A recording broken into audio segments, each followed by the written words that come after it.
guys, what is up? My name is Megan. Welcome back to my channel, or welcome if you're new. Hope you guys are doing well. Today I'm here to film kind of a part 2 of a video series I started last year. The first part of this will be linked in the description, where I basically discuss my favorite romance tropes slash the most famous romance tropes that us romance readers enjoy, and give you guys recommendations. Basically I'm doing this because I feel like a lot of the videos I watch on booktube talk about the tropes but not necessarily specific recommendations. So what I have for you guys is 6 different tropes, which I feel like, as I mentioned, are like the classics in romance, and for each of them I have at least an adult and a YA recommendation except for one. So that's the gist of it. In the description will be timestamps to each of the tropes I'm talking about, so if you're looking for specific tropes just for one, you can look in the description and it will give you a timestamp for that. So without further ado, let's hop on in. The first trope is definitely one of my favorites, and that is fake dating. I feel like it could be done very right or horribly wrong. I hate fake dating if it has any sort of cheating in it, so none of these do. Just putting that out there because I feel like that happens way too often. So I have 2 adult books and 1 YA recommendation for this trope. The first one is Take a Hint, Danny Brown by Talia Hibbert. This is part of the Brown Sisters companion series. The first one was Get a Life, Chloe Brown, and I highly recommend that one as well. This is a fake dating book, as I mentioned, where we follow a main character named Danny. Danny is a main character who is black. She's curvy, she's a PhD student, and also a teacher. She's one of my favorite main characters I've read about in a really long time. And basically the fake dating element in this book is brought up when Danny is kind of stuck in an elevator due to a fire drill in the building where she works, and her friend, who is a boy named Zafir, actually gets her out of the elevator, and someone filmed it and it goes viral. Zafir, who saved Danny, actually has a side business called Tackle It, where basically he plays rugby with young boys but also helps them go through their mental health and kind of help them be okay with having emotions. And because the video went viral, his side hustle kind of becomes more talked about, and in order for that to keep going and for his business to grow, Danny actually agrees to fake date him so that the fact that they're trending on Twitter and all that kind of stuff doesn't die down. And that's basically where it gets into this. There's a lot of diversity, a lot of interesting topics in here. I loved the representation for mental health, and it's just overall a really great novel. So if you guys have not started this companion series, I highly recommend it. The next book is also a significantly new release, and that is Boyfriend Material by Alexis Hall. This is a male-male romance, and I loved this book. At first, I will admit, the first 30 pages of this book were hard to get into because this is British writing, but once I got into it, I could not stop reading. This follows a main character named Luke, who has 2 parents who used to be very famous in the music industry, and now they're more like C-list celebrities. His father is not really in the picture. He's been in and out of rehab, and Luke kind of is stepping in his father's footsteps in the sense that he's not making the most logical of choices, and it's kind of bringing him down, and he's not doing so well, and he's about to lose his job. So in order for his image to kind of be positive again, he starts fake dating this boy named Oliver Blackwood, and I loved the romance. Luke is a character who goes through a lot of emotional turmoil, and that's something that's discussed throughout this book, which I really loved, and I adored Oliver, who is the main love interest in this one, and their fake dating slash becomes real dating relationship was fabulous. It's swoony, and I just think that they both go through some emotional stuff, but they get to kind of work through it together, which makes this book really special in my opinion, and it didn't shy away from real life problems. So again, is another great fake dating book. And my YA recommendation for this one has to be The Upside of Falling by Alex Light. This is a very adorable YA novel where our main character is not like bullied, but one of her ex-best friends kind of gets into it with our main character, and she's like, you don't have a boyfriend, blah blah blah, and then she says that she's actually dating someone, which isn't true, and then the most popular boy in school actually swoops in, and she's like, yeah, she's actually my girlfriend, so they pretend to fake date.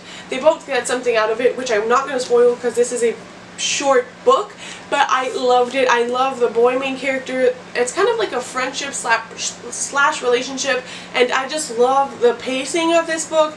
Both our main characters were fantastic. It's light, it's swoony, there's no explicit content in this one, and I just think it's a really underhyped fake dating book, so highly recommend checking this one out. And I'm more of an adult romance reader, and this one is still one of my favorites of the year. The next trope I want to talk about is another one of my favorites, and that is enemies to lovers. I just think enemies to lovers has so much angst, and it's just so fun, and the banter in these books, it makes everything more like a better payoff in the end when the characters actually do get together. So for that, again, 2 adult books and 1 YA. The first one I have is The Simple Wild by K.A. Tucker. This is the first book in a duology. You could definitely read this as a standalone if you wanted to, but the next book is actually out now. This follows a main character named Kala, who is kind of a bougie main character if you think of it, because she is used to this lifestyle. She lives in, I believe it's Toronto in Canada, and she lives with her mother. Her father actually remained in Alaska, where he and Kala's mother has met. Kala's mother could not stand Alaska any longer. She took her baby and left. And so when Kala hears that her father is actually very sick, she goes back to Alaska, and basically this is a whole like enemies to lovers with the pilot who actually brought her to Alaska and works very closely to her father. I really enjoyed this, one, because I feel like the angst and the hate to love was very believable between these two characters, with the Alaskan setting and the fact that it's so out of our main character's comfort zone. It kind of added that extra layer of like emotional turmoil, and it made her be more annoyed. So I think that the enemies to lovers was really believable, and I really love the male main character. I forgot his name.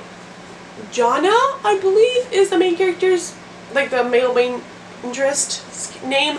I just think it's really bingeable, and it's just like I mentioned, it feels so real, so recommend this. And then one of my favorite books of the year, I could not mention it, and that is Beach Read by Emily Henry.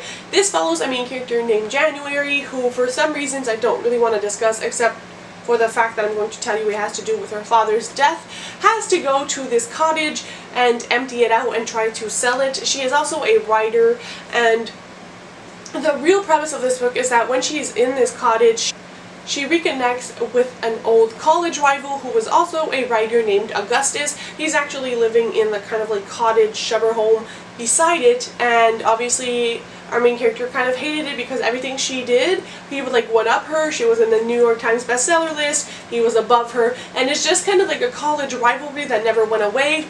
For January, I feel like Augustus never really saw her as a rival, but it's really interesting to be in January's head and see how exactly he made her mad. I think it was really believable, and there's really important commentary in here about what it is to be a female in the like publishing world and just the entertainment world as a whole, and why it made their rivalry even more intense. And I think that them both having the same career really added to that. It's like an extra layer, because obviously even when you're in a relationship with someone, there can be unhealthy competition. So just everything in here I loved. I love the like friendship.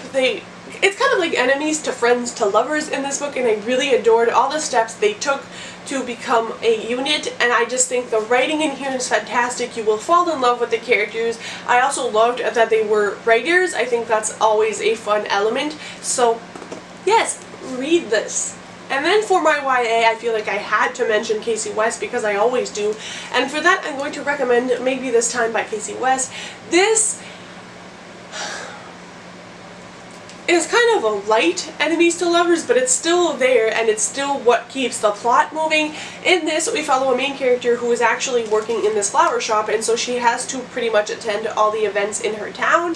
But the boy she hates actually has to as well, because he is working for, or his dad is like a chef who's pretty much at all the events, and so they always have to kind of work together because they're both part of the big events for their town. And so obviously they can't stand each other. I'm not gonna say why, but having like close proximity as another trope kind of makes the enemies to lovers more intense, and it's kind of a story that goes throughout an entire year in 9 different events, and you see them go from hating each other to falling in love. And what I think is even more fun about this one is because the events are all, you know, like St. Valentine's Day and all these kinds of things, so it adds kind of like a swoony element to this book that I don't see elsewhere, because the vibes make it so like close proximity with cute like party themes, and them just having to be, I'm speechless, but I think it's a great enemies to lovers for a YA book. Then we have a book that I only have one recommendation for, because it's a book that kind of made me discover a genre, so I thought it was worth mentioning it here, and that is Paranormal Romance. And I never thought I would be a paranormal romance reader, but everything changed with this book, and that is Reborn Yesterday by Tessa Bailey. I honestly can't believe I loved this book as much as I did. This is definitely going on my top 5 books of the year as of now. This is a story about a main character called Ginny, who actually has a funeral home. The story really begins when she is working one night and she has this corpse, and she finds that the man laying there is actually beautiful, and that it's very unfortunate that he's dead. Turns out he's not dead, he's actually a vampire, and everything goes from there. So yeah, it's a great book. I don't want to spoil it, but I highly recommend it. It is swoony. The main male character in here is amazing. I just love him to pieces. He's one of my favorite male characters ever.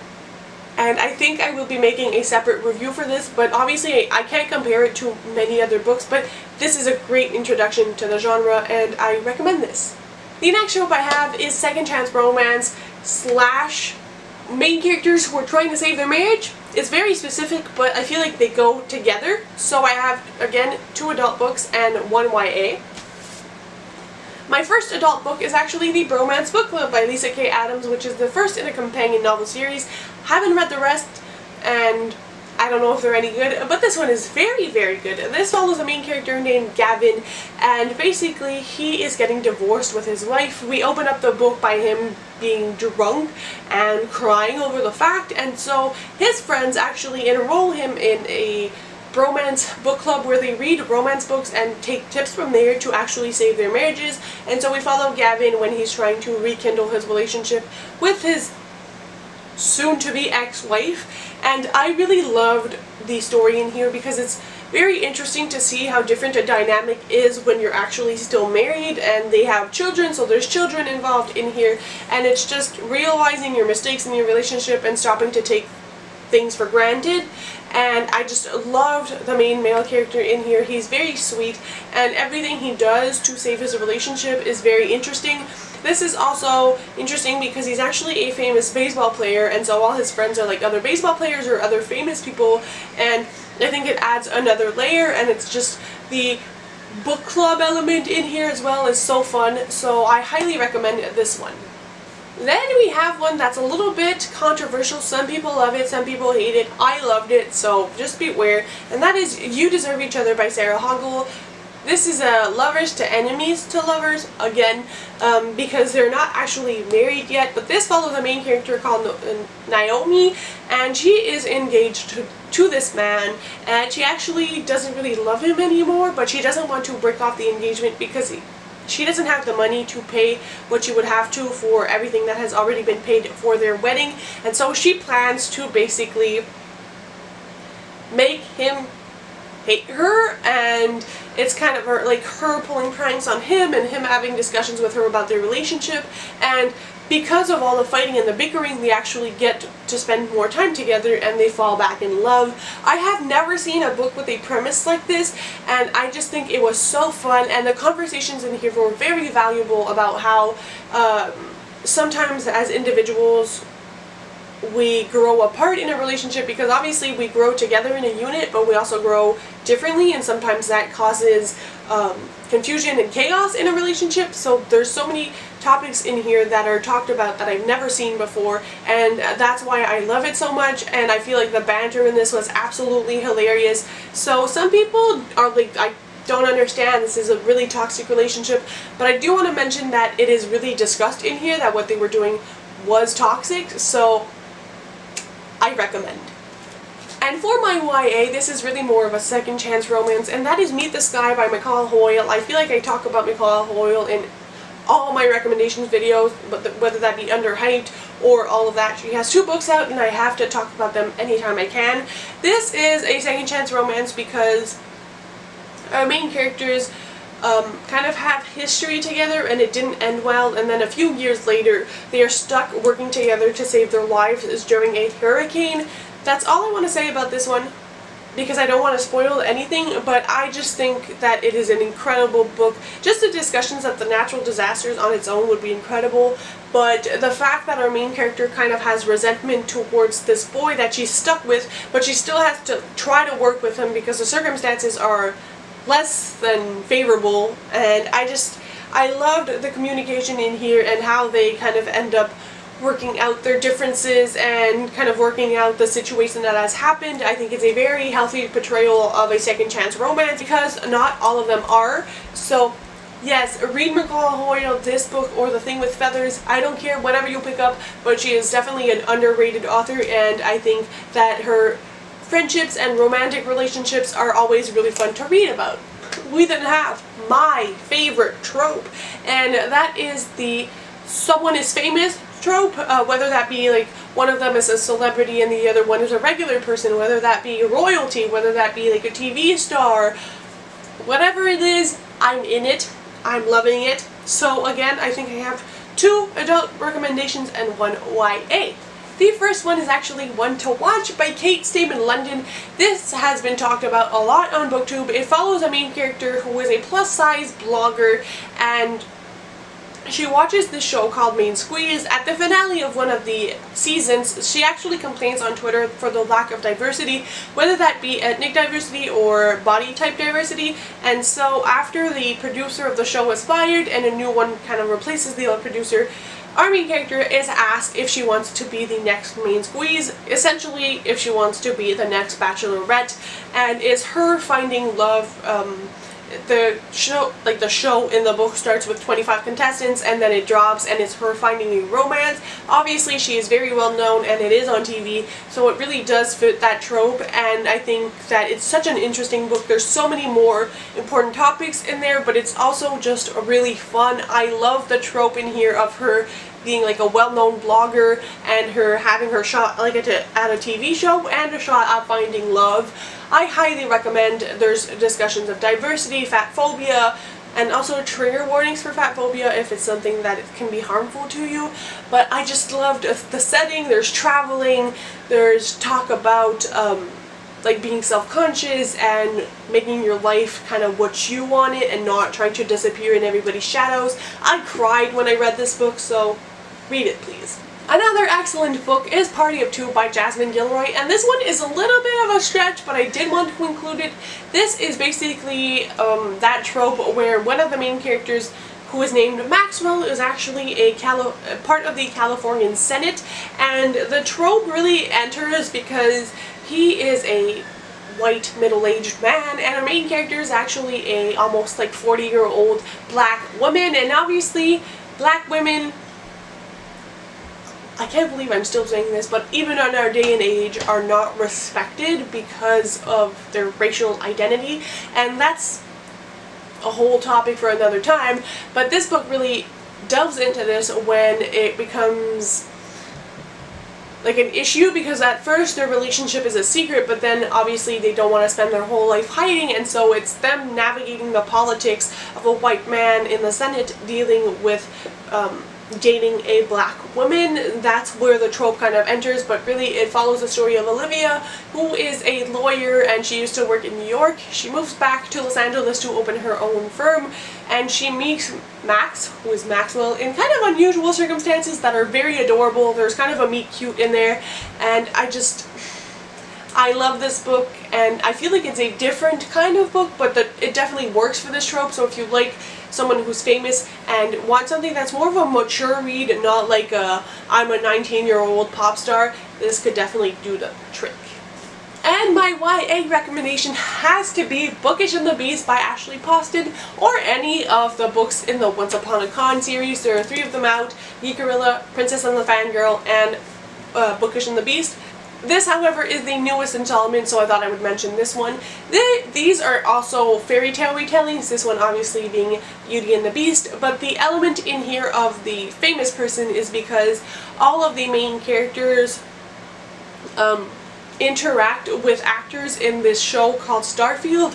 Well, it was a show and now it's like a movie franchise, and in this one our main character has a very unusual encounter with one of the actors, and they kind of are forced to work together. I'm not going to spoil too much because this is a very short book, but I just love the aspect of this show called Starfield in here, and that we are kind of seeing main characters that are more like average girls end up dating like famous actors. And what I love even more is that they're really actors of series that they love. Like, all of the main characters in this series are obsessed with Starfield and go to conventions, and it just creates a lot of meet cutes, and it has discussions on fandom and fame, and I have a full video about this book, which I will link up in the cards and in the description, where I do a reading vlog for it. So if you want more of my thoughts on this, I would recommend you watch it. It's also just a very fun vlog because it's me fangirling for like 20 minutes. But I don't know how to sell this book because I love it so much. It's one of my favorites, and yeah, just read the series if you like the famous trope. And the last trope is friends to lovers. For that I have one adult and one YA. My adult one being 99% Mine by Sally Thorne. She is the author of The Hating Game, which I have not read. This is another book that not everybody loves, but I really enjoy it, and the friends to lovers element is kind of different, and it is also in the YA novel because basically they used to be kind of like childhood friends, because the main character's brother is like best friends with the boy that she ends up falling in love with, and so they kind of rekindle because they are working on remodeling a house and selling it, and he actually comes to help. And so the history is really just because she was kind of like the little sister in the story. But it's really interesting to see how they treat each other, because obviously for the boy, he's trying not to have feelings for his best friend's sister, and it's just kind of like the complex dynamics of that, but them also having a friendship because they used to spend so much time around each other, obviously because they would hang out, like her brother and his best friend. So I really love it. I think the main character in this one is definitely more edgy, a little bit more different, and not everybody loved her, but I found myself connecting to this main character and really enjoyed like the angst and the tension, because obviously they didn't want to get together at first to not offend the brother. I just love it. And the last book I have to recommend is actually The Rest of the Story by Sarah Dessen, which is another book I recently read and loved. And this is similar to 99% Mine in the sense that our main character ends up falling in love with someone from her past that she used to be around. The entire plot of this book is that basically we follow a main character named Emma Saylor, who when she was younger, like very young, went to this lake house where her mother actually grew up, but never went back because her mother actually has been an addict. She was in and out of rehab and ended up dying, and so Emma kind of lost contact with that side of the family, and her father doesn't really want to talk about it, but for reasons which I will not disclose, she ends up going back to the lake house and kind of encountering her grandmother and all her mother's side of the family and her cousins and their friends, and everything kind of goes from there. So it's really like young childhood best friends, and then a huge gap in time where they haven't even talked, and them kind of rekindling so many years later. I feel like it's a very original twist on the friends to lovers, and I love the writing. The atmosphere in this book is fantastic. The lake house feels like a person, and I love anything that has to do with the lake, so maybe that's why I'm really biased to this book, but again, highly recommend. So those are all my book recommendations. I hope I could at least help one of you guys find a new book, and hopefully it'll be a favorite like they were to me. Let me know what books you recommend for me in the description box with any of these tropes. Don't forget to watch part 1 of this video, and I'll see you very soon with another one. Bye guys!